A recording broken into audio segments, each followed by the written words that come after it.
Well, I had intended that this was going to be past 9. It's up at around 3,700.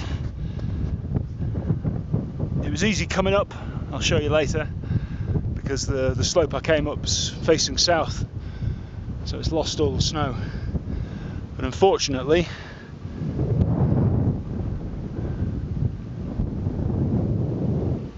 as you can see, the north-facing slope is just too dodgy. I've just been down for a recce. You can maybe see, and I went round the corner, and it was awful. The snow quality is diabolical, which is exacerbated by the fact that I didn't bring my crampons, because I thought maybe I could get away without them now. If I had my crampons, I'd maybe consider waiting until early tomorrow morning when everything's frozen up and going for it. But as it is, that's not an option, which is a pity, because the plan was to head down that valley, which looks quite interesting. You can see it's getting quite arid now. So I'm at the end of a long dead end. This is where I've come today. On a hunch, I left my bag on the coal and came scrambling along the ridge, or just below the crest of the ridge, along some scree, to see if I could find a better way down. And what I found is this.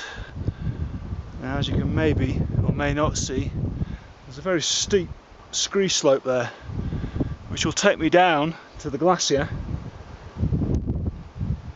which is at a fairly easy gradient, and I can basically just shinny along over the top of the glacier and then pop out lower down. So I think rather than trying it today, because the surface of that glacier is going to be like mush, I think the plan is to drop back down the other side of the pass, just stay as high as I can, and then it'll be a dawn start tomorrow, from where it'll only take me about half an hour, 40 minutes to get back up here, leg it down that scree, and then tiptoe across the glacier.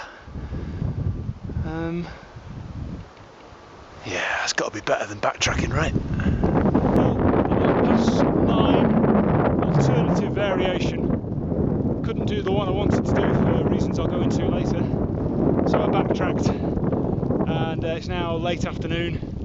It's been one of those days. Occasional bursts of sun, but most of the time it's just been hail and snow.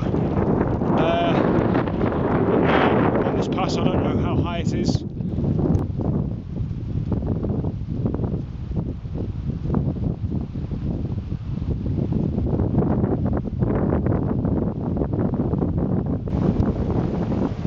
The main problem with the glacier, it wasn't so much getting down to it, it was that the surface of the glacier at a shallow angle was covered with a whole bunch of deep green meltwater pools nestled in quite steep-sided hollows, and lacking crampons, what was bothering me was the possibility that I might go sliding into one of these pools and end up like a fly in a pitcher plant, unable to get out. It would have been a rather embarrassing way to die, and I didn't really fancy it. So in the end, after sitting out a day of atrocious weather, I ended up skirting right round this mountain complex, and now 4 days later I'm up here doing a day trip. Then I think my food is just not sufficient to get me anywhere near the end of the chain, so I'm going to try and cut across country over at least one glaciated pass and end up in a little town called Nalate, which is coincidentally where I was arrested 7 years ago. So I'll be interested to see how that goes this time.